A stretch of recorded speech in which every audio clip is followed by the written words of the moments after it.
Pessoal, eu vou ler para vocês uma declaração do Alan Moore, que saiu numa entrevista que ele deu para o jornal The Guardian, em que ele insinua que leitores de quadrinhos que são mais velhos, estão passando de 30, 40 anos hoje em dia, e que tem um tipo de expectativa em relação à leitura de quadrinhos de super-heróis, eles podem se tornar fascistas de acordo com o tipo de leitura de quadrinhos que eles façam.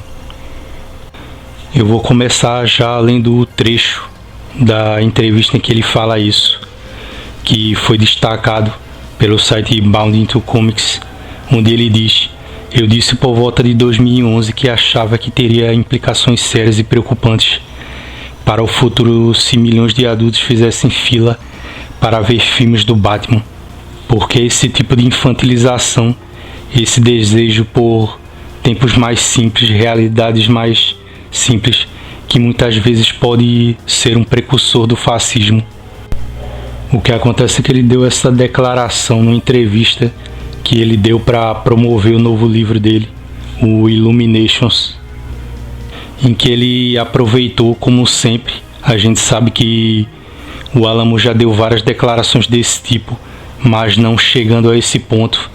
Ele aproveitou a ocasião que ele estava lançando o livro novo dele para, como sempre, criticar mais uma vez os leitores de quadrinhos e o mercado de quadrinhos em geral.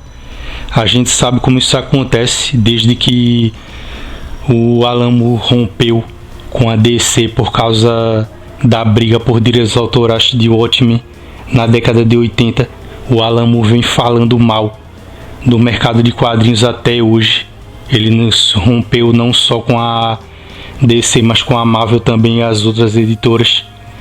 E ele de lá pra cá vem falando mal, sendo birrento e encrenqueiro com essas editoras.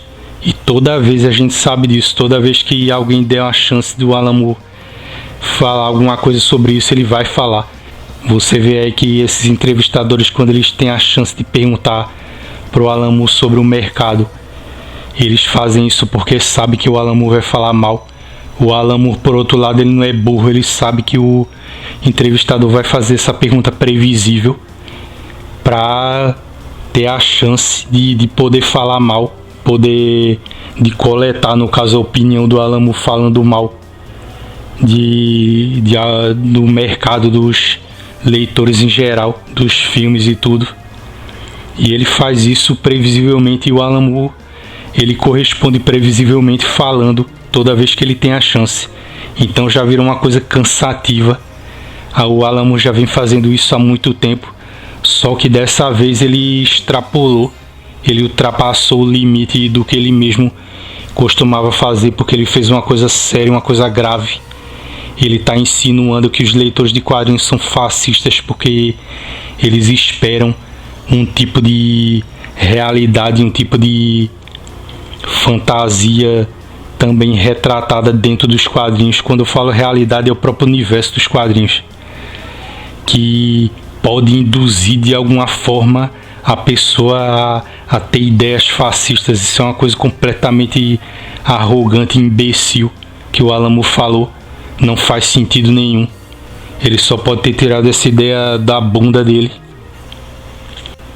E tem um monte de gente que vai dizer: ah, mas é o Alan Moore, ele é o grande mago, o ocultista, misterioso gênio dos quadrinhos.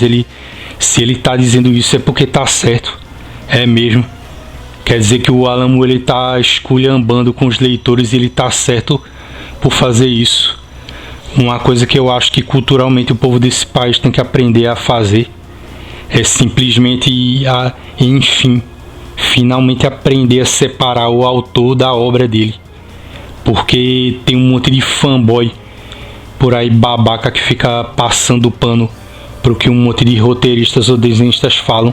As próprias editoras não têm o interesse de podar o comportamento do cara, de limitar para que ele não fique falando merda.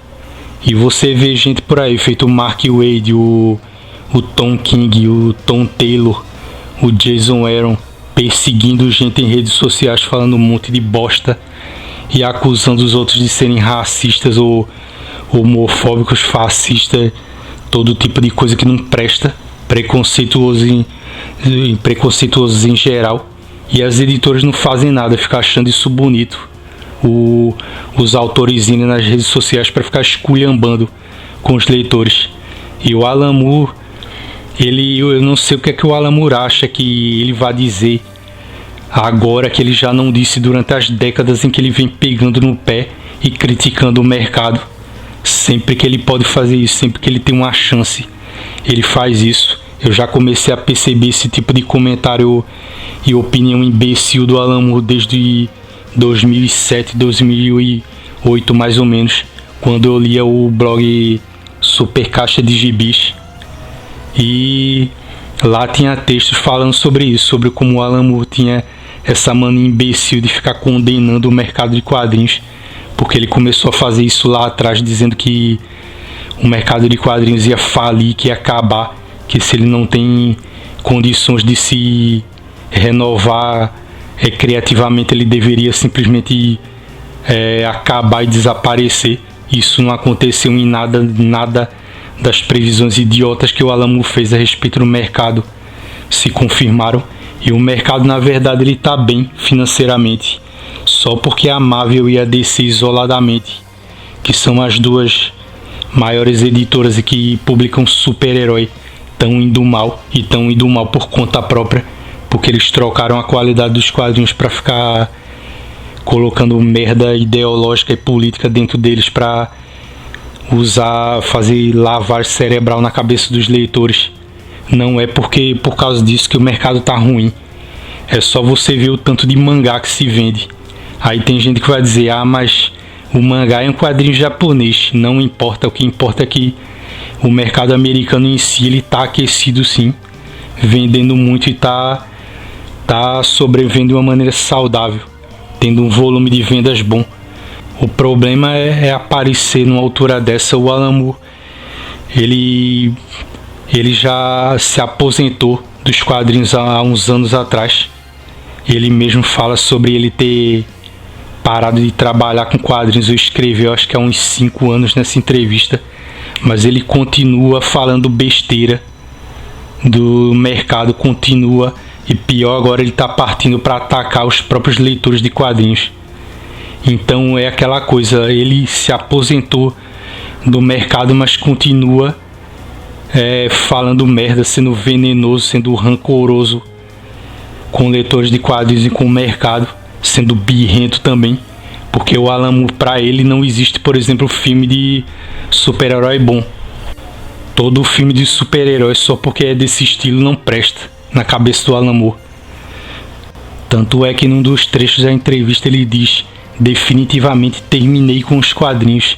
Terminou mesmo, porque ele continua falando bosta sobre o mercado de quadrinhos e criticando, xingando os leitores de quadrinhos do mesmo jeito.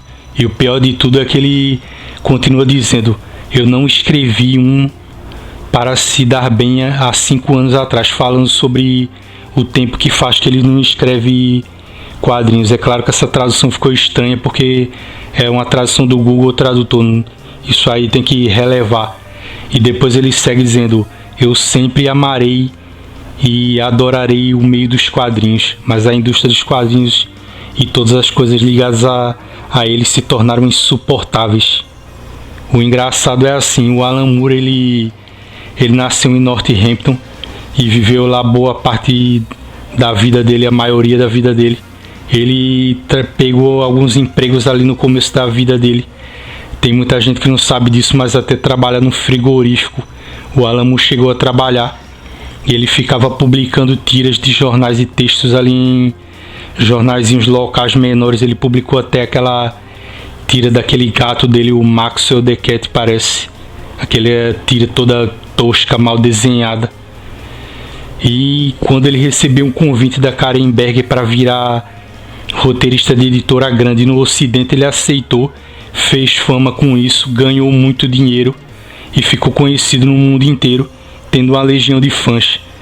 Se ele pensa sobre o mercado de quadrinhos desse jeito, por que ele simplesmente não recusou e ficou lá nos cafundós de Judas de Northampton, lá congelando na Inglaterra, ao invés de aceitar o convite para trabalhar no mercado. Ele fez isso porque ele sabe que ele não teria a chance de progredir na vida se não tivesse aceitado.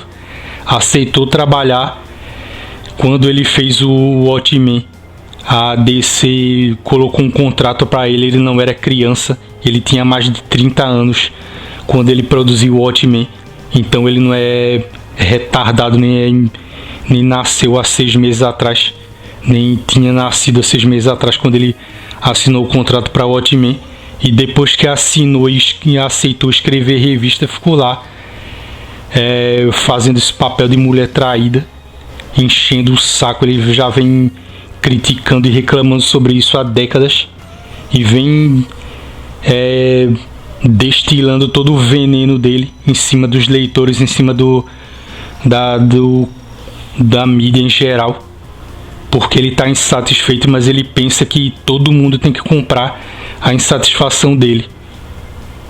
Ele chega na entrevista a fazer uma coisa ridícula, em que ele tenta fazer um paralelo entre a eleição do Donald Trump e os filmes que estavam saindo em 2016, que teriam supostamente a influência dessa ideia fascista do gosto que as pessoas têm mais velhas por super-heróis, até depois da infância ou da adolescência, sendo que é ridículo. Os super-heróis começaram a fazer sucesso no cinema no início mesmo dos anos 2000, lá para 2002 ou 2003, quando o primeiro filme do Homem-Aranha do Sam Raimi foi lançado. E tem muita gente que vai dizer: ah, mas você está falando do Alan Moore, você não pode fazer uma coisa dessa.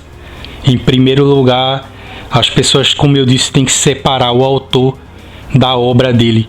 O autor, ele já cansou de ter opiniões completamente arrogantes e cretinas sobre os leitores e o mercado.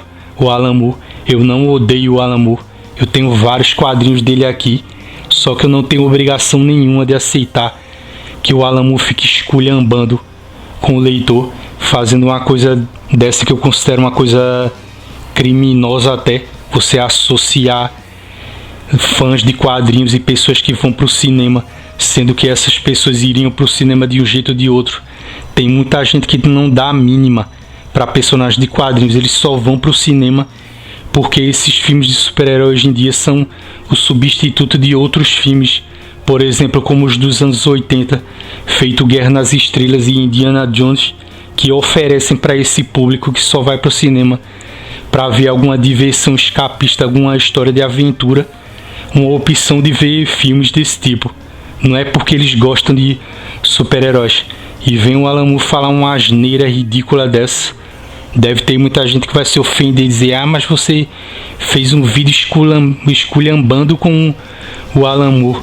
Mas o que acontece é que você não pode simplesmente abaixar a cabeça e aceitar que o cara vai falar uma coisa dessa só porque ele é o Alan Moore. Se você acha que ele tem o direito de fazer isso, então eu sinto muito, mas você está errado. Ele não pode acusar os leitores desse jeito porque ele é o Alan Moore, porque ele é famoso, ou porque a pessoa tem essa ideia travada de ser um fanboy de um autor, achar que o cara é imaculado, que ele é santo, que não pode ser criticado de forma alguma, mesmo quando ele está errado. Então é isso, a gente tem que repudiar essa opinião do Alan Moore. Não é porque ele é famoso ou porque ele contribuiu para o mercado de quadrinhos com o que ele escreveu, porque ele é um excelente escritor, sim, que ele tem o direito de fazer uma coisa absurda dessa. Então a gente tem que ficar contra isso e não achar que ele está certo simplesmente porque ele pensa que está certo sobre isso. Eu agradeço a quem viu o vídeo até agora, muito obrigado e até o próximo vídeo.